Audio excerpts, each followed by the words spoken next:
Hey everybody, it's Jay. Today I'll be talking about my cold steel hunting sword.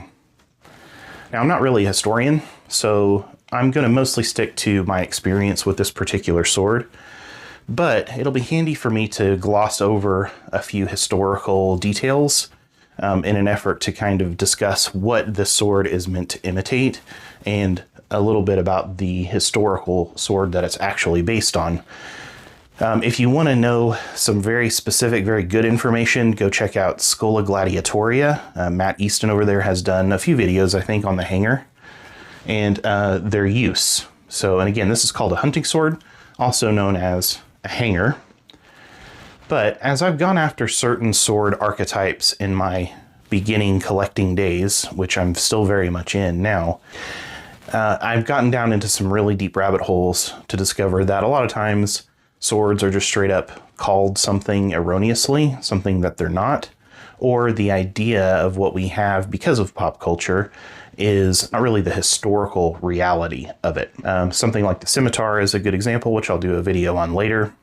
That's what kind of started my pursuit of the cold steel hunting sword, was because I thought I needed a pirate cutlass.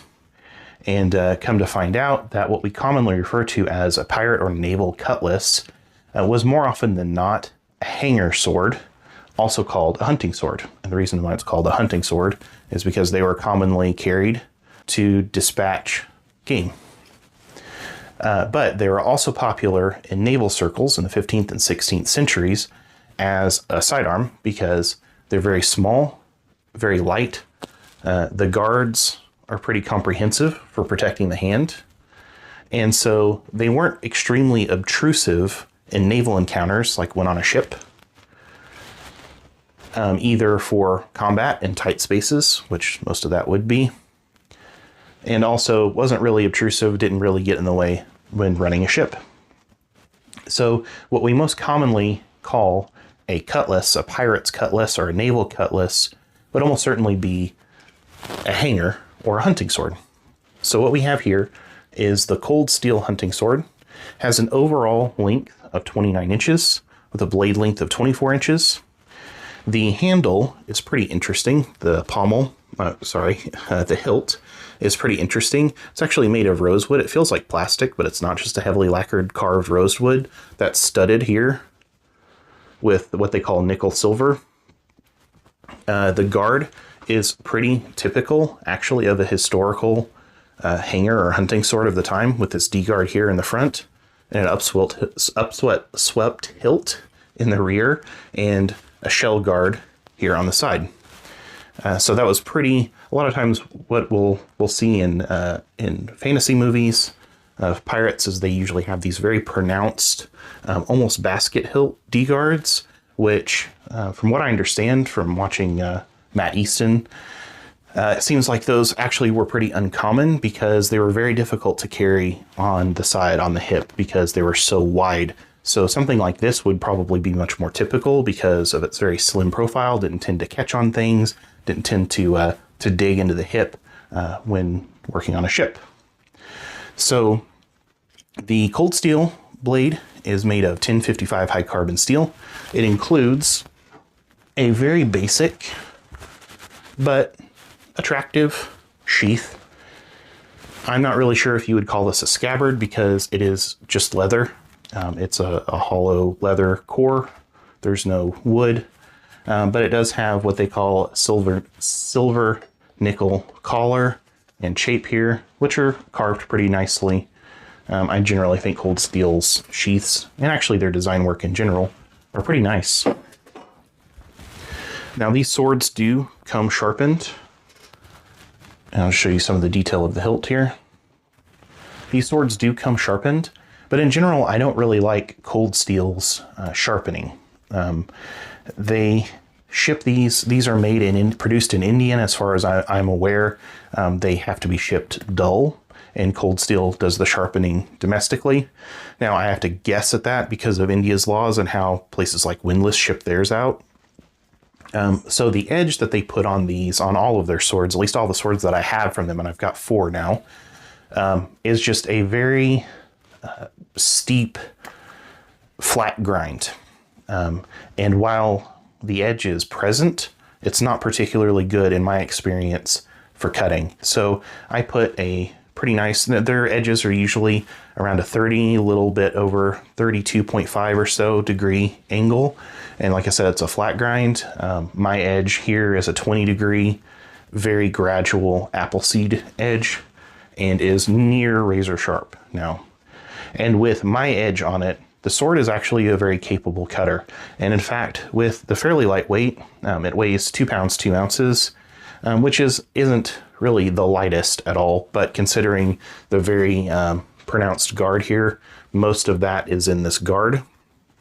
The balance point is just ahead of the unsharpened portion of the blade here. But we do have a pretty generous distal taper, so tapering from the guard up to the point, as well as a long fuller here. So it is a hefty sword, but it feels fairly nimble in the hand because of its short size. It's a pretty good cutter. This very wide blade makes for a nice cutting sword. And so bottles and even tatami were really no issue. I was a little bit concerned about the studs here, but they do add a nice amount of grip, and they're very rounded, so I don't actually find them to be uncomfortable. I don't find it to be uncomfortable to use at all. With a handshake grip, it's perfectly usable, even though it's a pretty small grip. It is for me anyway. Someone with bigger hands might have more of an issue, but the handshake grip seemed to work pretty well. I don't really notice any rattle to speak of at all. It feels pretty good in the pommel and on the guard. The gap between the guard and blade is very minimal. A lot of times on cheaper swords, which this is a cheaper sword, it's a sub $200 sword. I think I paid about $180 for it. A lot of times that gap is very pronounced. This one is not. Now, there are some water stains on here. I ordered this sword off of Amazon because I couldn't find it from any of my normal dealers. And they should have one in stock, and after I bought it, they showed to be out of stock. And the box came in, and it appeared to be like it had gotten wet. Like the box was falling apart even though it was dry. And then there were some water spots here. I didn't bother returning it because it's just a cosmetic thing, but it's something to note. And I could see that would be something that might annoy some other people. I can't really put that on Cold Steel because I don't think that's a Cold Steel issue. I think that's a dealer issue of the seller who had it had gotten wet at some point in their warehouse. But other than that, I don't really have any complaints. I know when Skolagrim reviewed this sword a few years ago, while he was chopping limbs with it, I think a limb struck the guard and broke the guard off. I haven't tried to cut any trees with this, so I can't really speak to the durability there. And I think he even said in that video that Cold Steel said that they corrected that issue, but I'm not sure. Of course, anything can fail. But from a blade standpoint, the blade seems, it's not very flexible at all, which is part of the reason why it's such a good cutter. And I have taken some hits on the edge on my cutting stand, as I typically do, just because I'm kind of bad at cutting still at this point, and I haven't seen any rolling or flat spots. The edge has, even with my 20-degree edge, has held just fine. So this really is the sword that made me consider getting some more Cold Steel products, and I have gotten a few that I'll be doing videos on in the future. So overall, my impression of this is actually pretty positive, and it's been a lot of fun.